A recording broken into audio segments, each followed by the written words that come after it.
Chapter 60. Dabney climbed out of his bedroom window and went down the emergency ladder. It had been a long time since he did this, but he needed to get out of the estate.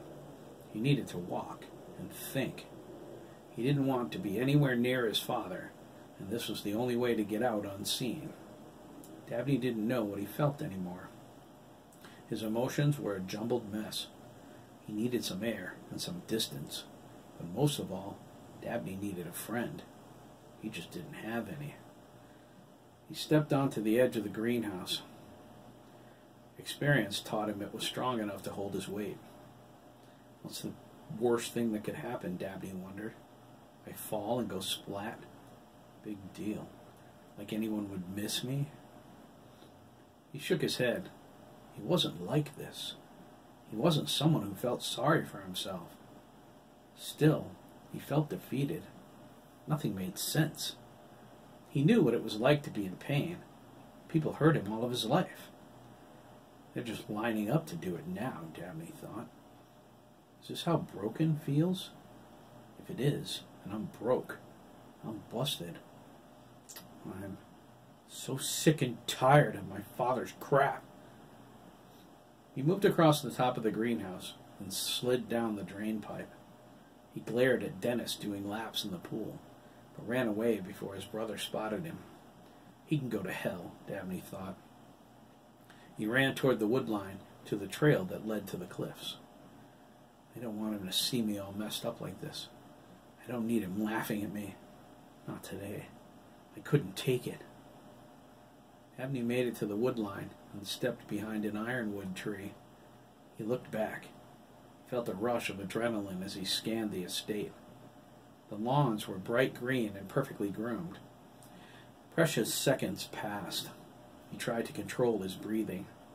Dabney didn't run often. In gym class, he was only average at physical activities. It brought him some flack since Dennis was good at everything. Some felt he should be too, since they were brothers. He let it roll off his back. It wasn't like he cared what people thought. Dabney lowered his head. No one's coming. Why would they? I could die tomorrow, and nobody in Lancaster would care. Not even my family. He thought, Tammy might, but it's not like she doesn't get paid for it. Money wasn't a stranger to him. He knew how it motivated people. Would Tammy care about me if it wasn't her job? Dabney doubted it. No one cared about him. Everybody treated him like an unwanted dog. He couldn't remember when, but at some point they broke his heart one time too many. He got angry then. Hating felt terrible, but sorrow was even worse. Everyone who got close to him was the next person in line to hurt him. Dabney wasn't going to let that happen. He shoved them all away. It was a test. Were they willing to fight him for his friendship? Did he mean enough to them to come back, even when he treated them like he felt? Like garbage, Dabney thought, turning to the cliffs. There's always Chris and Jeremy. Dabney whirled around. Who said that, he thought. He heard the voice as clear as day. He thought it was Ian Sturgis. He looked wildly around. A light breeze blew through the trees. There were squirrels everywhere. Birds chirped, and the air was fresh with the scent of lady slippers. But no Ian. Dabney scratched his head. Weird, he thought. I swear I heard Ian's voice. He wondered, Chris and Jeremy? They're the exception to the rule. Maybe.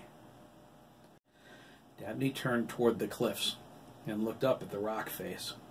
A sign on a nearby tree announced, in large black letters, You are trespassing on Copeland property. We will prosecute violators to the fullest extent of the law. Prosecute me, Dabney scowled.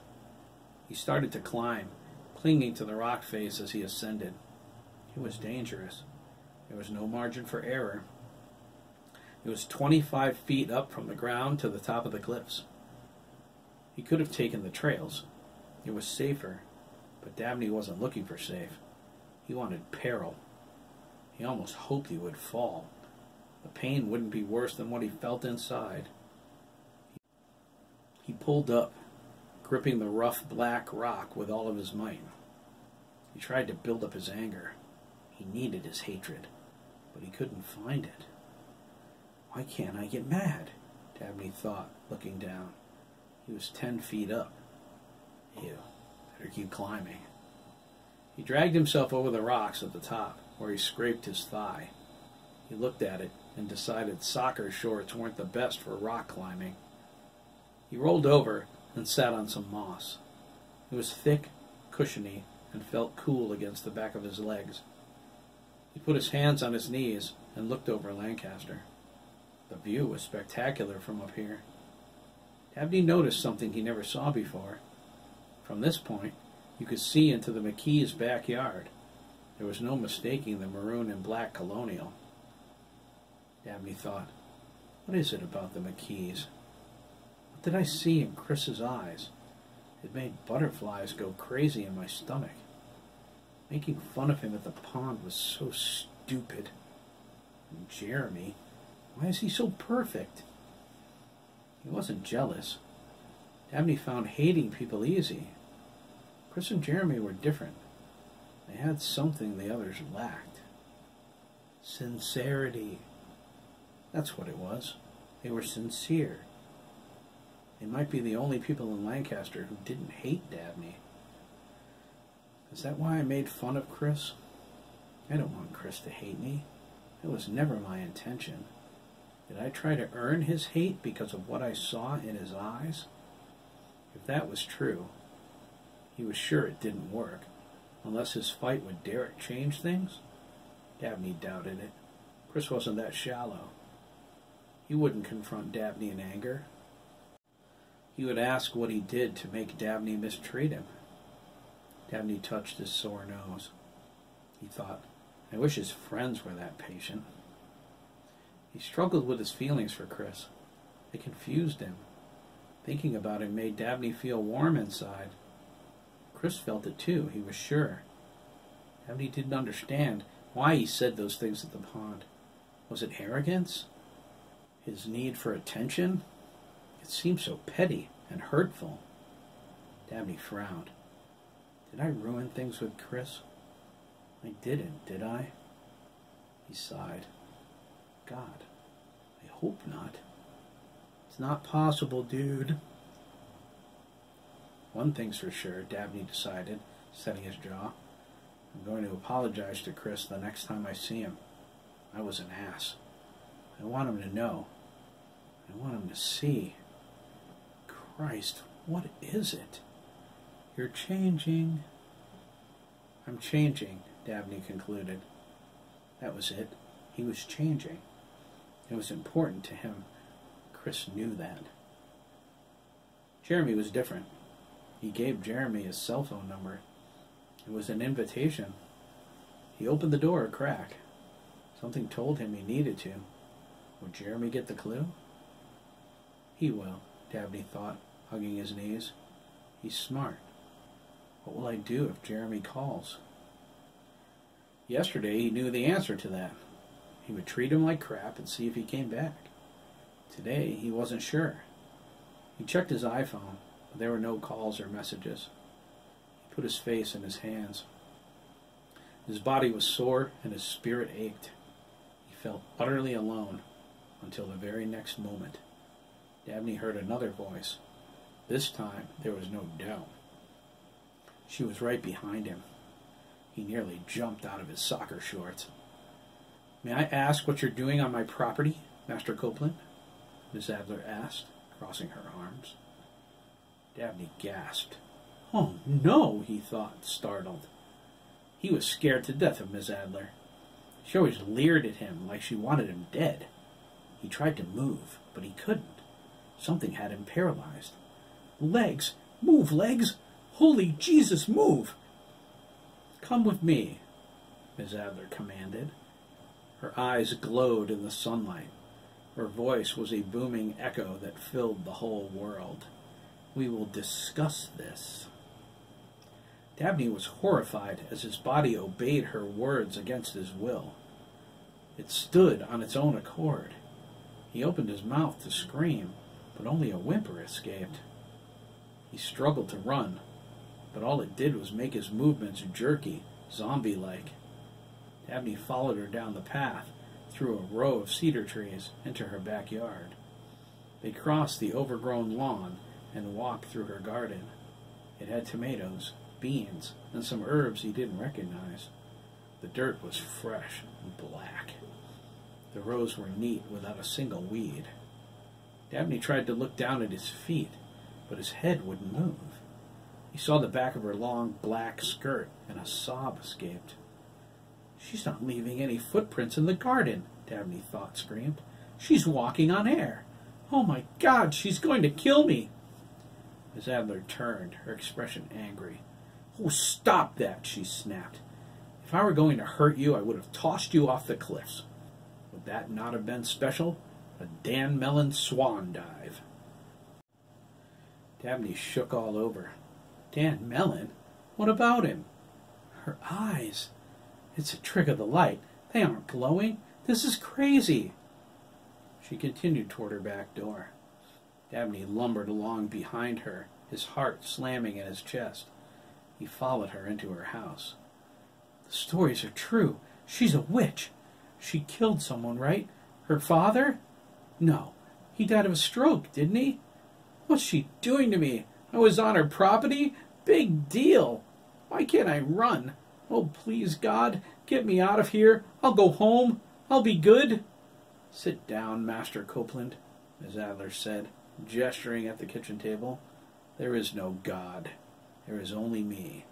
Now, keep quiet." "Quiet?" Dabney thought desperately. "But I haven't said anything." "Silence!" she ordered, facing him. She grabbed his chin, examining his bruises. "My, Derek Mellon did a number on you. Sobering to find out you are not invincible, is it not? You arrogant little bastard."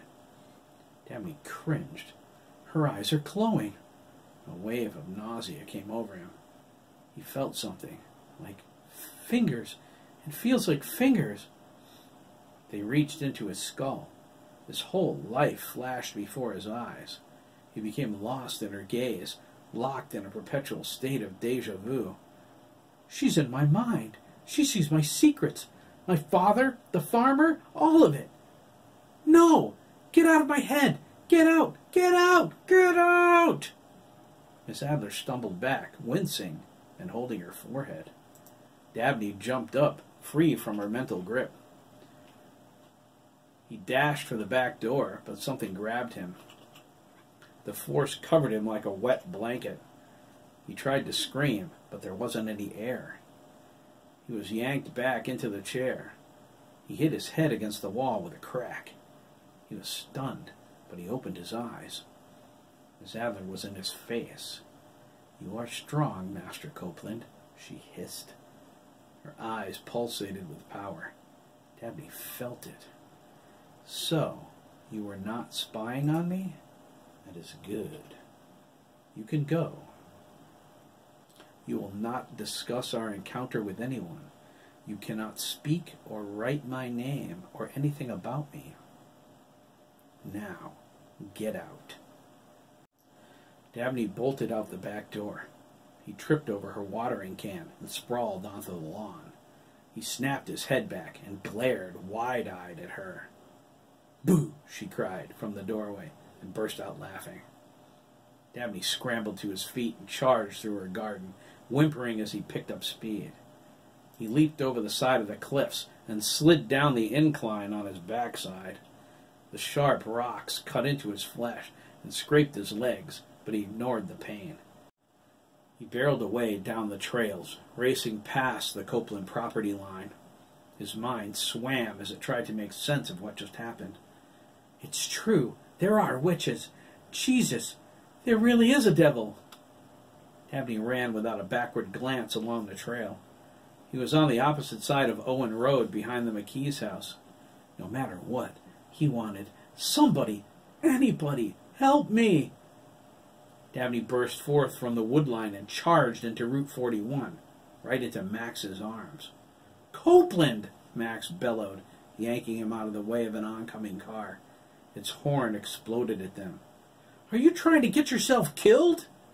Yeah, man, Ricardo said. What's your problem? Dabney grabbed hold of Max's arms, his eyes wild with terror. They shifted from one brother to the other as he tried to speak. I have to tell them what I saw. I have to tell them what she is. He struggled to say her name, but only guttural sounds came out. No words. I have no words. What did she do to me? Ricardo spun him around and shook him. Dabney, he cried. Snap out of it, man. Dabney felt lightheaded. The world was spinning. He stiffened, and his eyes rolled back into his head. He collapsed into Ricardo's arms and fainted.